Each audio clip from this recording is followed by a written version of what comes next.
Welcome to Speaking of Midwives, the official podcast of the Journal of Midwifery and Women's Health, where we bring the pages of the journal to life. I'm your host, Melissa Avery. Each episode, we go deep into the evidence, spotlighting the researchers, the breakthroughs, and the midwives leading the science that is transforming reproductive health care. Greetings and welcome to Speaking of Midwives with the Journal of Midwifery and Women's Health. Today, we are speaking with Doctors Katherine Daly and Christina Marea. Dr. Daly is a midwife and assistant professor and clinical faculty director at the Berkeley School of Nursing at Georgetown University. Dr. Marea is also a midwife and the Mary L. and Raymond T. Holden Endowed Professor for Maternal and Infant Health, assistant professor, Berkeley School of Nursing, Georgetown University. Dr. Daly also practices at Mary's Center, the federally qualified health center that we will be discussing. Dr. Marea was the Doctor of Nursing practice mentor for Dr. Daly, and she practices at a different federally qualified health center. Today, we are talking about their articles, Adapting Group Prenatal Care for Telehealth, a COVID-era innovation to address barriers to care for Latinx clients. We also are talking about their just published article evaluating the impact of telehealth prenatal care at a federally qualified health center. Just published online. Today's June 1st. It was just published last week. So welcome to both of you. We're really happy to have you on Speaking of Midwives. Thank you for having us. We're excited to be here, Melissa.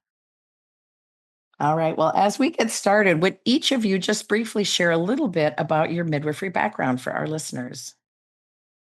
Yeah, thank you for having us. This is so exciting to be here to share the work. So I've been a midwife for 10 years, and really I started my journey to midwifery as an AmeriCorps member at Mary Center 20 years ago. Wow. And while I was there, I was really inspired by the midwives practicing in providing prenatal care, and I stayed for several years working in home visiting, prenatal care coordination, and I trained as a doula and left the organization to become a doula and doula trainer, and then committed myself to becoming a midwife. So it took that long and winding journey that many of us take to go to nursing school, midwifery school, have a couple babies, and then start the work as a midwife back at Mary Center.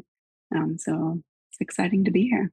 So Katie, just a little question. Are you working with any of the midwives that you worked with back when you were an AmeriCorps volunteer? That's a great question. Unfortunately, no. Many of them have moved on or retired. But there are nurses there and MAs who were there when I was a baby AmeriCorps member. So they remember me, and we're still colleagues. Yeah, that's really fun. Well, Christina, share a little bit about your background, if you would, please. Yeah, absolutely. So I realized I have been a midwife for 21 years this year. And so realizing that the first babies I caught are drinking, graduating college was a little bit of a shock. But I started my journey as a midwife a little bit similar to Katie. I was a Peace Corps volunteer in Guyana, and I worked as a health volunteer. Loved working with midwives, came back and decided this is what I need to do. I trained first as a CPM, a certified professional midwife on the U.S.-Mexico border at Maternidad La Luz in El Paso, Ciudad Juarez. My family's from Honduras, and providing linguistically and culturally congruent care was really important to me.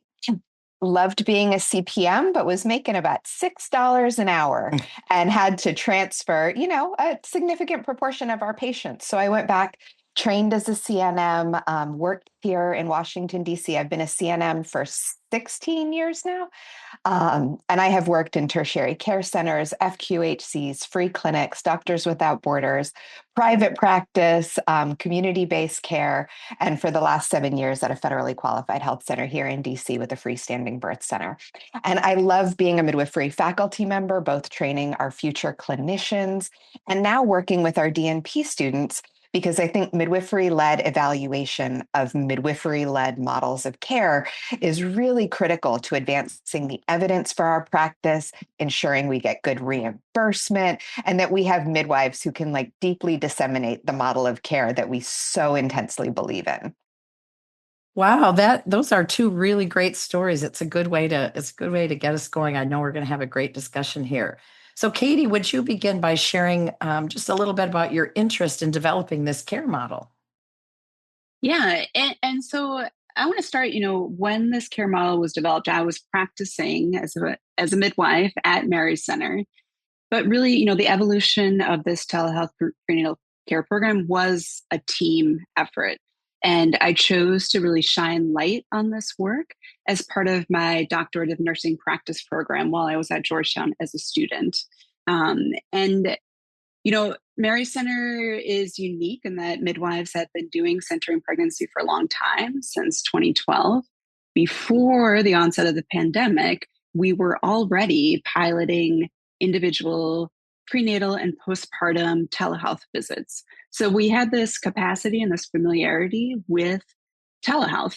And Mary Center has always been committed to being innovative and to adapting our care to what the community needs.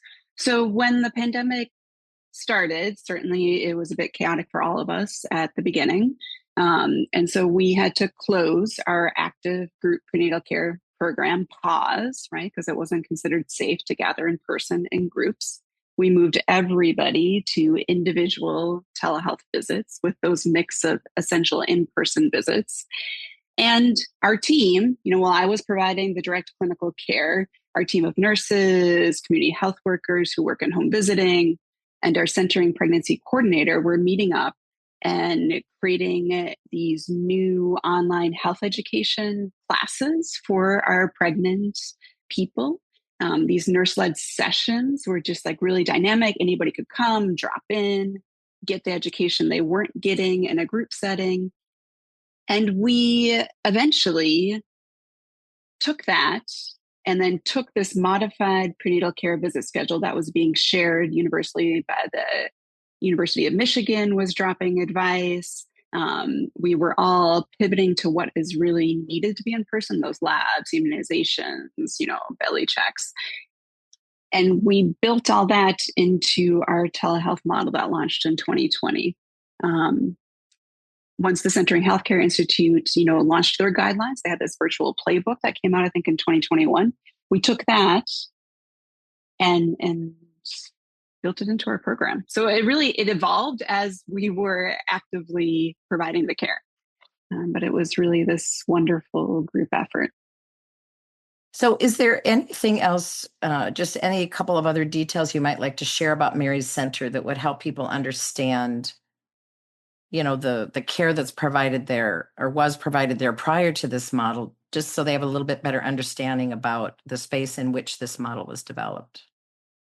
Yeah, I love talking about Mary Center. It's a large, fairly qualified health center. We've got 5 locations in DC and Maryland. At this point, serving about 65,000 individuals a year. And it's been 38 years since it opened. I think it's important for this audience to know that it started with midwives. It started as a program to serve the influx of recent immigrants from Latin America to the DC region who needed prenatal care. And so it was launched, by a nurse, Maria Gomez, and she hired a group of midwives to provide that essential care. And I think what makes it really unique is that Mary Center is really promotes and is committed to this model of social change, right? It recognizes that families and individuals need more than healthcare to achieve wellness, right? They need that magical combination of healthcare, social services, and education to reach their personal goals of wellness and stability and economic independence. Wow. Yeah, that's great. And what an Yeah. interesting history. Thank you for sharing that background information. I think that's so helpful to have. So then you talked about moving from, a group model in the clinic, which had been there for quite a while, to something you could adapt during the COVID pandemic. So can you just say a little bit more? What exactly were you hoping to accomplish by making that change from in-person group to online group? Yeah, we recognized that it wasn't safe to come in person. It wasn't safe to be in a group, but people really needed social connection. They needed to feel support. They needed access to all those services they used to get in person, home visiting and WIC and nutrition. All of that used to happen during their in-person time. And so we needed a way to safely reach people to give that combination of community support, education, and healthcare. And so that was our goal. In the article, Christina, you talk a little bit about taking the key components of group care and bringing that into the telehealth environment. Can you talk a little bit about how you all did that? Yeah, so the way Mary Center and Katie's team adapted the group prenatal care model is really interesting, right? Because there are from centering these 8 core components that they were effectively able to translate into the digital environment. And so that includes, right, sitting in a group setting. Well, Zoom, we can see everyone's faces at all times. Although people did have an option for cameras on or cameras off and audio engagement. And some of that has to do with digital literacy, bandwidth, and the type of devices individuals have access to, right? In terms of adapting to digital health and telehealth platforms, we always have to remember about the digital divide in terms of equity, the quality of devices, the quality of Wi-Fi, the accessibility, the tech literacy that goes along with that. But Zoom was a platform that worked for this environment. I think the way they formatted it at Mary Center was similar, where there's an MA who can check in using breakout room features to have the one-on-one check-in with the provider. Because of a grant that Mary Center received, participants in the group telehealth program were able to receive at-home blood pressure cuffs and other materials so that they could collect their own vital signs. And then the facilitators, who are just really incredible, both the midwives and their co-facilitators, were effective at engaging groups together. And Katie was facilitating these events. So I don't know if Katie, you want to talk more about what are some of the things that made the digital group prenatal care work effectively? Yeah, that's a great question. I mean, I think it was really, how dynamic my co-facilitators, who were primarily culturally congruent, certainly they were all bilingual, Spanish, English speakers, who would really engage participants in doing some hands-on activities still in the virtual setting. For example, one of the sessions would talk about nutrition and pregnancy, and people were asked to bring a healthy food item to the Zoom room. So everybody would disappear from the Zoom screens, right, and go grab something from the counter, from the fridge. It's city living, so we generally live in small spaces, so it doesn't take long to come back. And you'd present your item, right? Or, Zoom's got lots of interactive features where you can circle things, so we talk about, family planning options, contraception options, and participants would highlight or circle or point out ones they wanted to learn more about. So it was, a raising your hand emoji feature, so a lot of this was that combination of traditional techniques to engage people and some new virtual tools that we haven't used before. Well, I think it's interesting. Oh, sorry, No, Melissa. no, I no. think it's really interesting and fun. Like Katie and I are both midwifery educators in online environments and the Yeah. ways that we've been able to adapt to building these digital communities.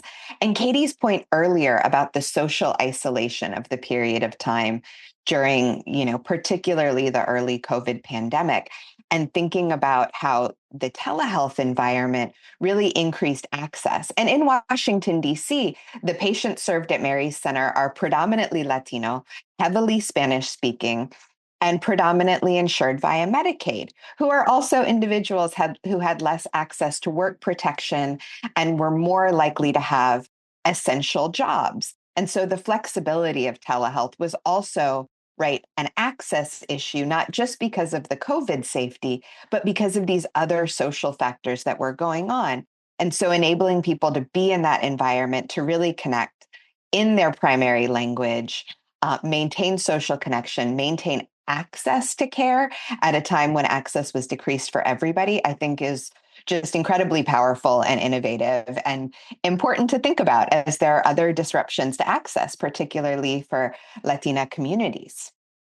Exactly, exactly. Well, and both of you have talked about some of the benefits, the good things you found out about as you implemented this model. I bet there were some difficulties or barriers. Could you just mention a couple of those?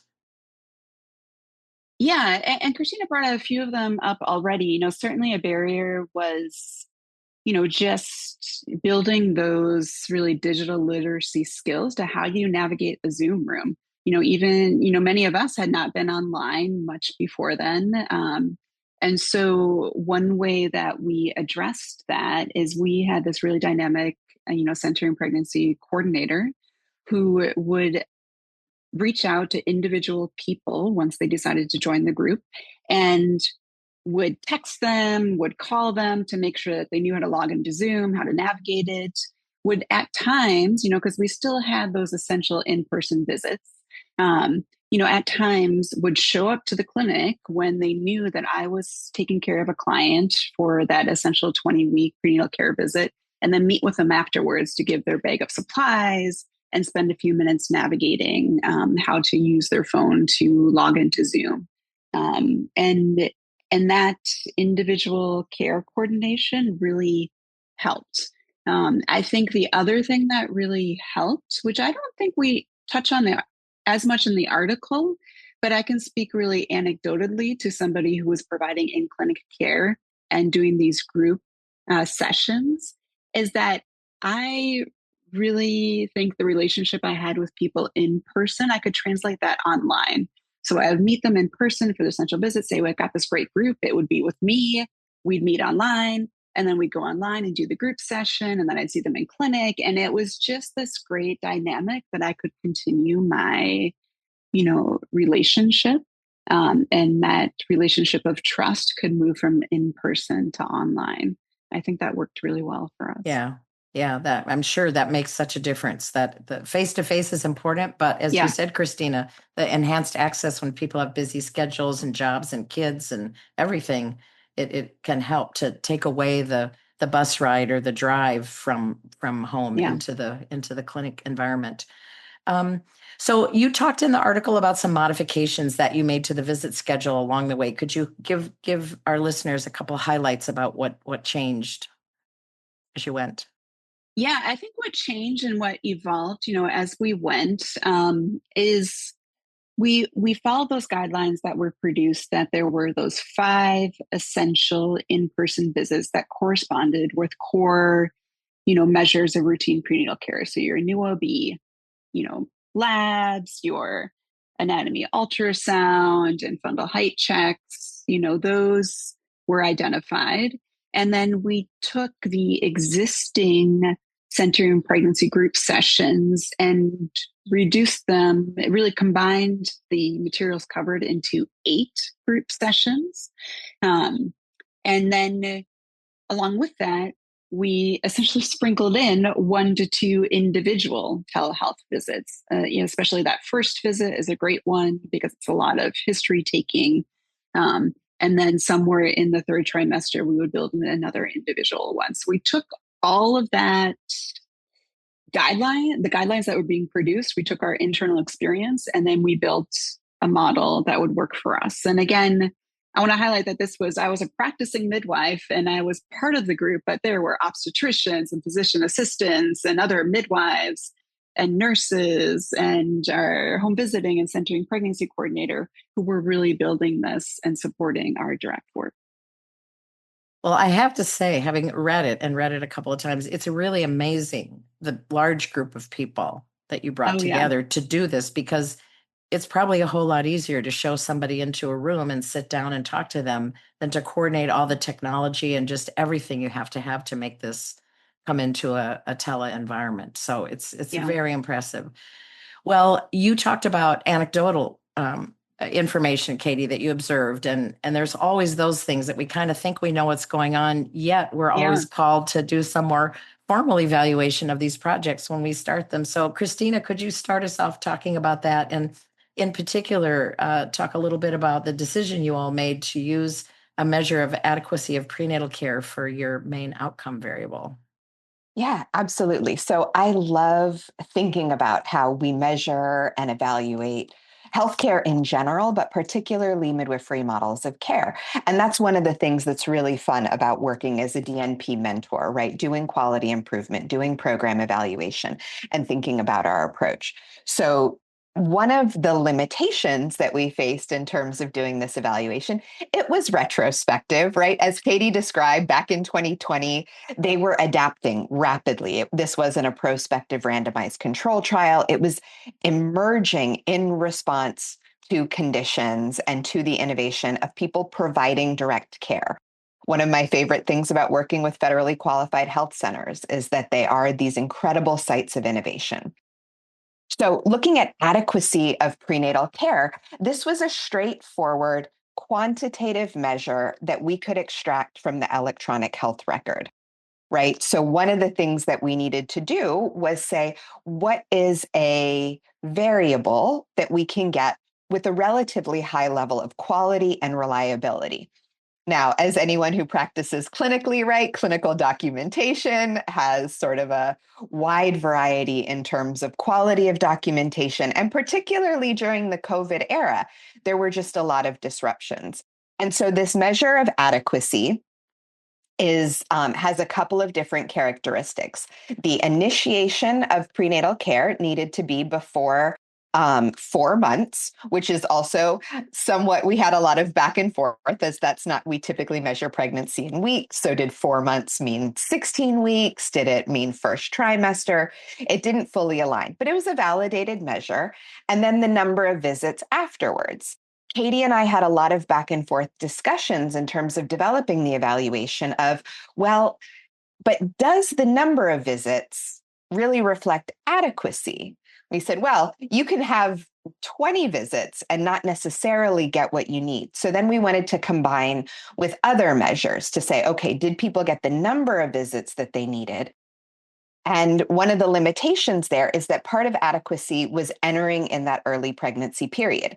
Now, in Washington, D.C., and during the COVID era, a lot of people weren't necessarily entering formal prenatal care in that early pregnancy period. And then we're also using initiation of antenatal care as the first OB visit.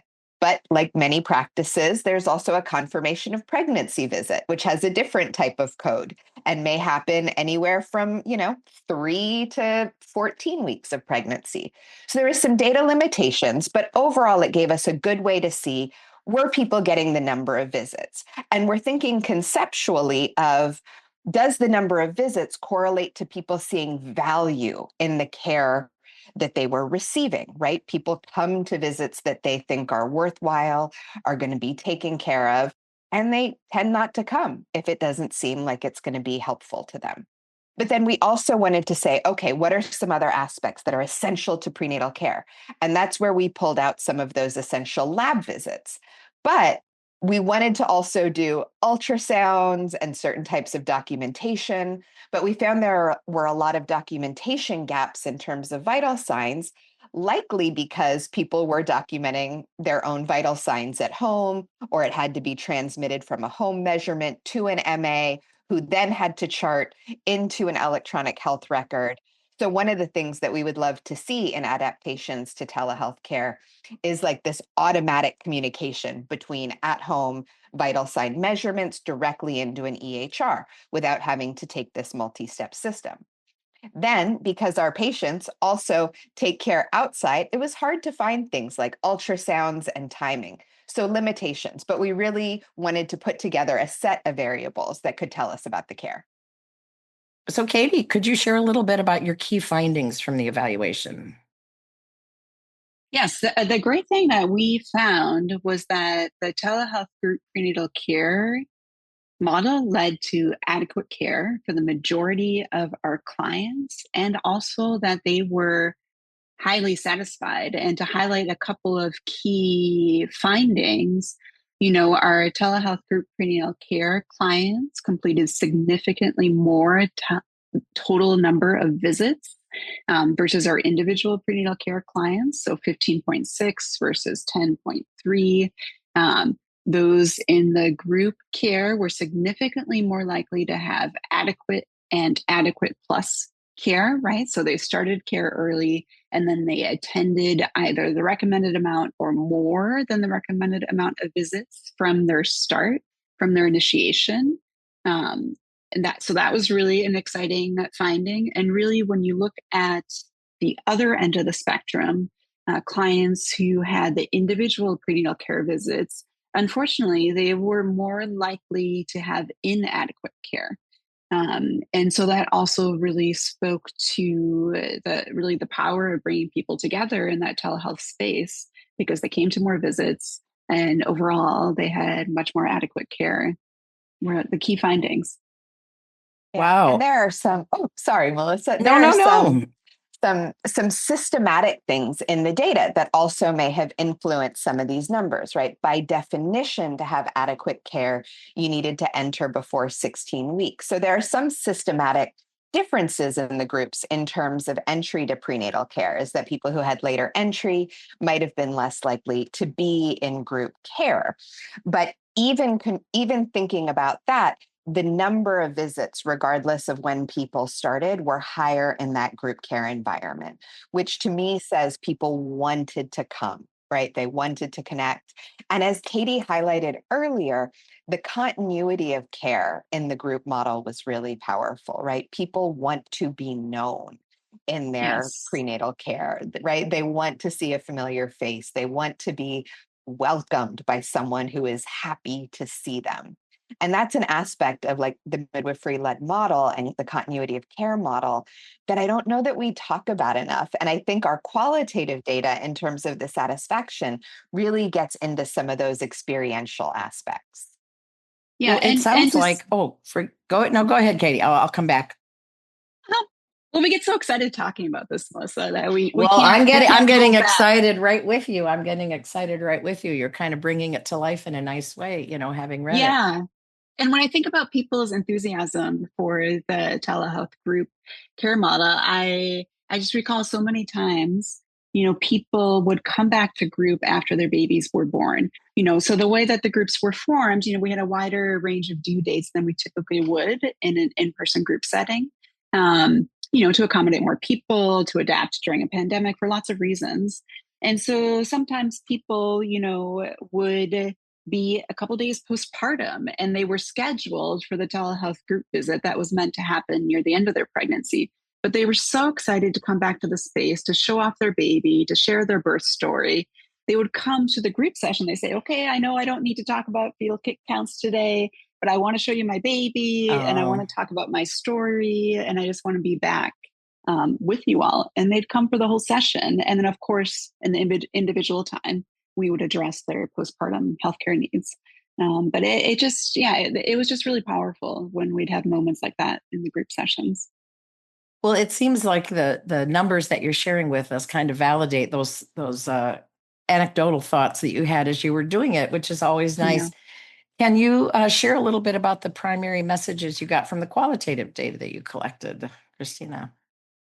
Yeah. And actually, I wanted to go back to some of the measurement in terms of our primary outcomes, which is that, this is an evaluation, a retrospective evaluation of a project. And I think with the quantitative data, one of the main takeaways is not necessarily that group telehealth is better, right? This wasn't prospective. There are limitations in the data. But what we did see is that group telehealth care was not inferior to individual care. It didn't show any worse outcomes. I would love to see larger randomized control trials, especially as we see things nationally, like barriers to access of care as Medicaid reimbursement decreases, as there are barriers for Latino and other immigrant populations. And as we see hospital closures, right, and maternity care deserts, where integrating telehealth and dynamic models of care can help sustain access, right, for all of these different reasons that we're seeing access being disrupted.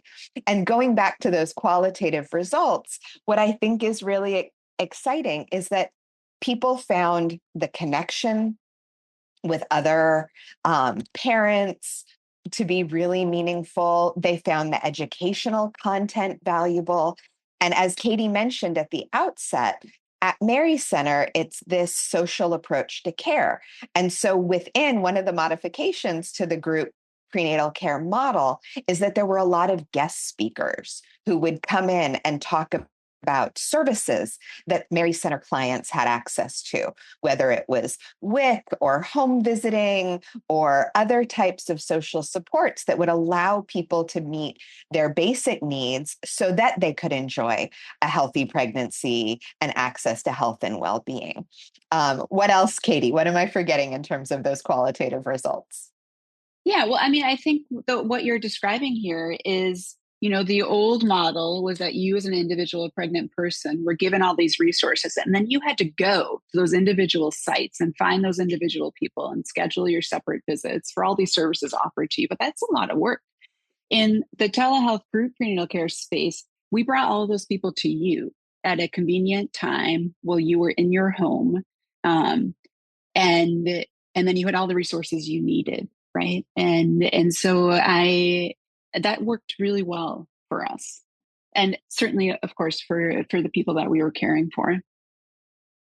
So, Katie, can you bring us up to the present time then in terms of what you see as an ideal telehealth model to be implemented and sustainable long term? Yeah, I think an ideal model, it needs really consistent funding and support. Unfortunately, at this time, our group prenatal care program is not active um, due to lack of funding and staffing issues. It's something that we'd like to bring back. So I think an ideal model includes, of course, the coordination. It includes funding and time and staffing for digital literacy training. It includes home monitoring equipment, and it includes adding a component, an online digital platform so that pregnant people and postpartum people can connect socially. Oh, Also, so that they could um, insert and add in their vital signs and have connection to a healthcare person if they were abnormal. More of support and connection in between those visits, I think would be ideal. yeah. And any other suggestions you have for clinicians specifically who might be interested in this model and interested in implementing something like what you all have done? I think that this is a really feasible model to adapt to a lot of different environments, right? As we know from the COVID era innovations that occurred, is that we can implement innovative models of care sort of on, on a nickel and dime type budget, right? We can get a Zoom room, we can do some trainings, and we can implement it quickly. And then there are ways to scale it up, to make it more streamlined, to make it more accessible, but it's feasible to start. And I think doing the smallest possible innovation and intervention that you can do well at your given site.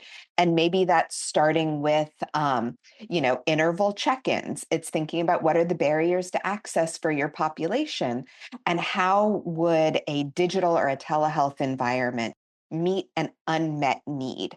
Is it because of travel time to facility? Then making it online can help decrease that.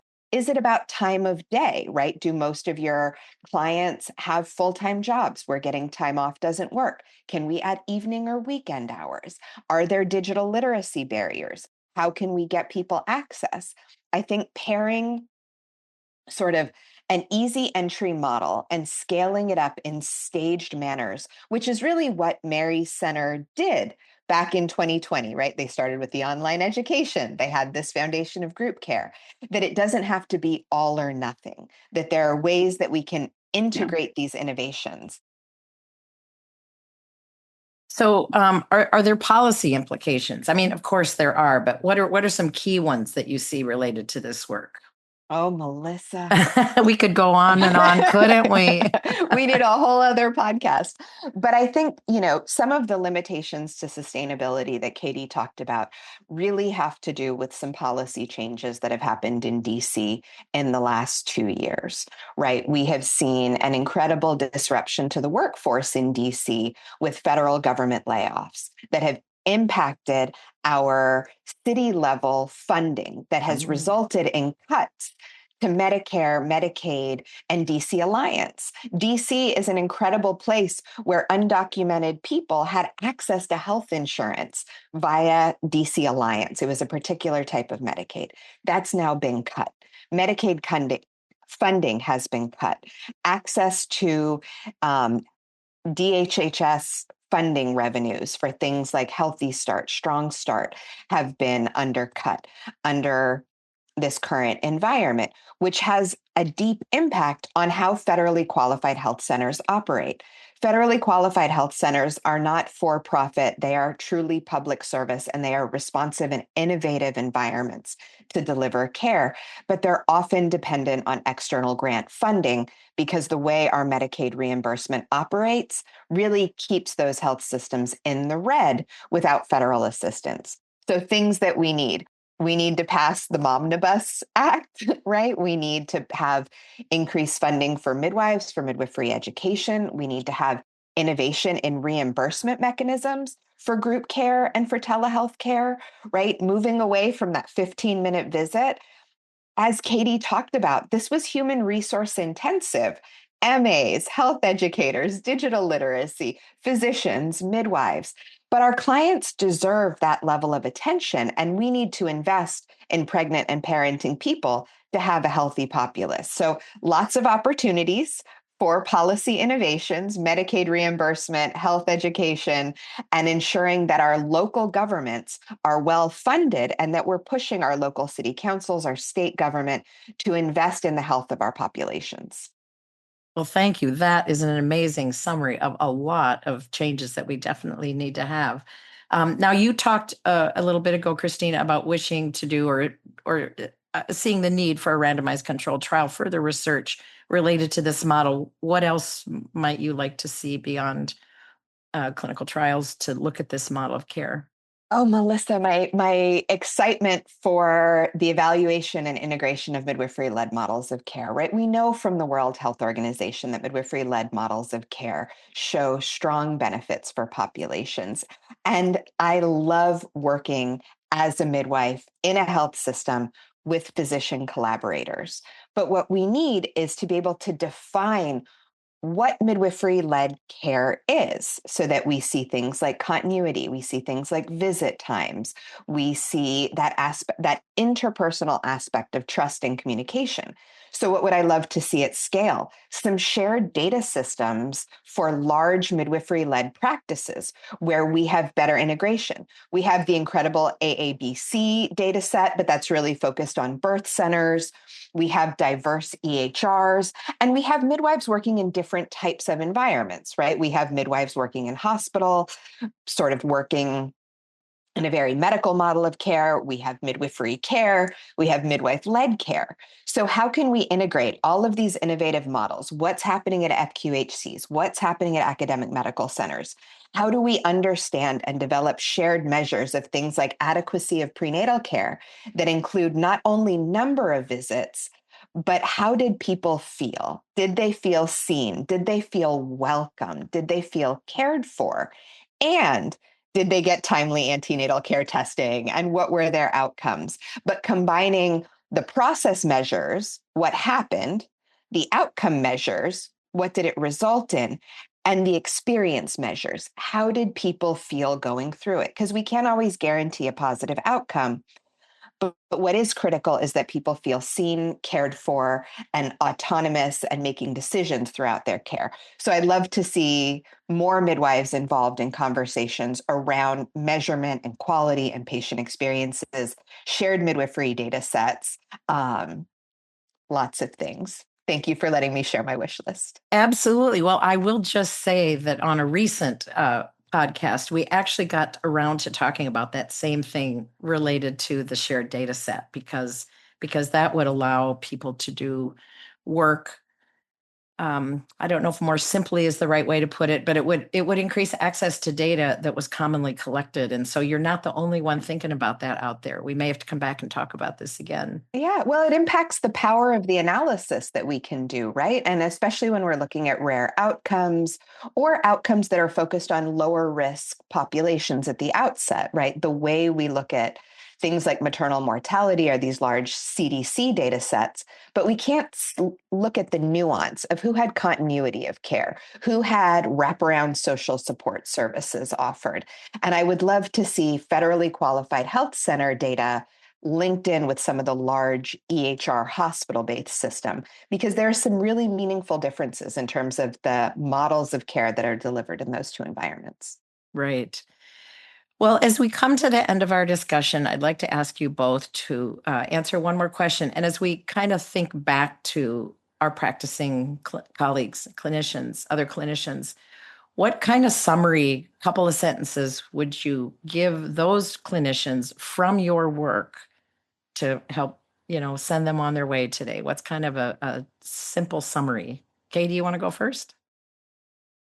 Yes, it's hard to sum up a lot of wonderful ideas, but I think what I would share to, my fellow midwives out there, I would say, that this telehealth group prenatal care, it's an innovative model that works. It was born out of necessity, and then we found that it was effective. It provided adequate prenatal care.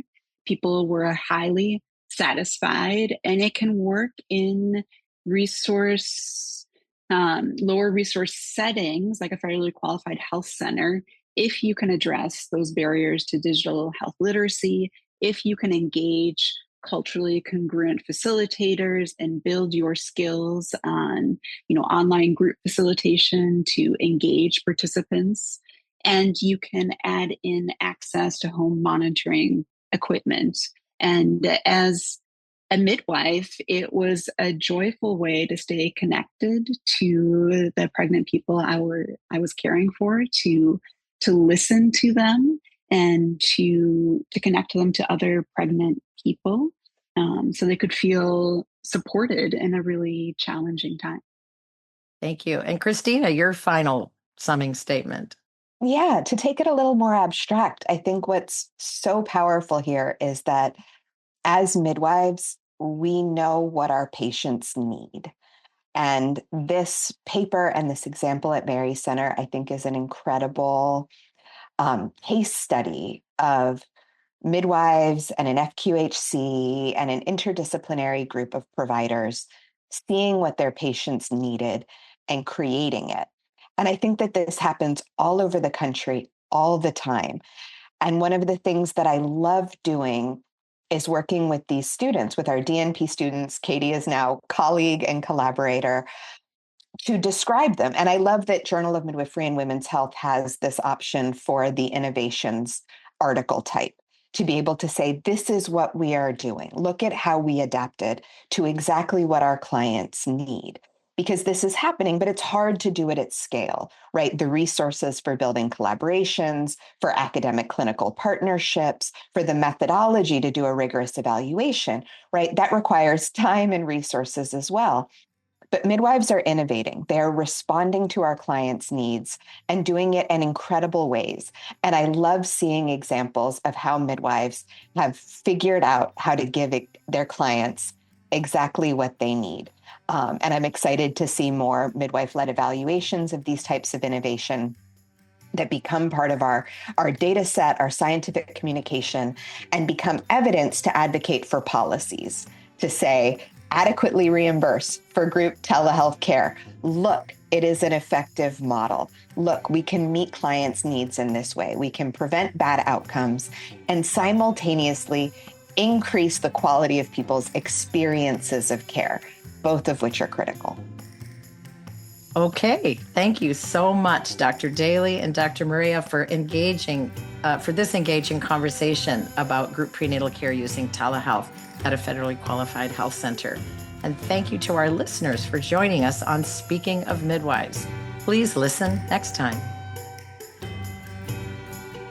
Thank you for joining us on Speaking of Midwives, brought to you by the American College of Nurse Midwives and the Journal of Midwifery and Women's Health. If you were inspired by today's conversation, connect with us through ACNM's channels.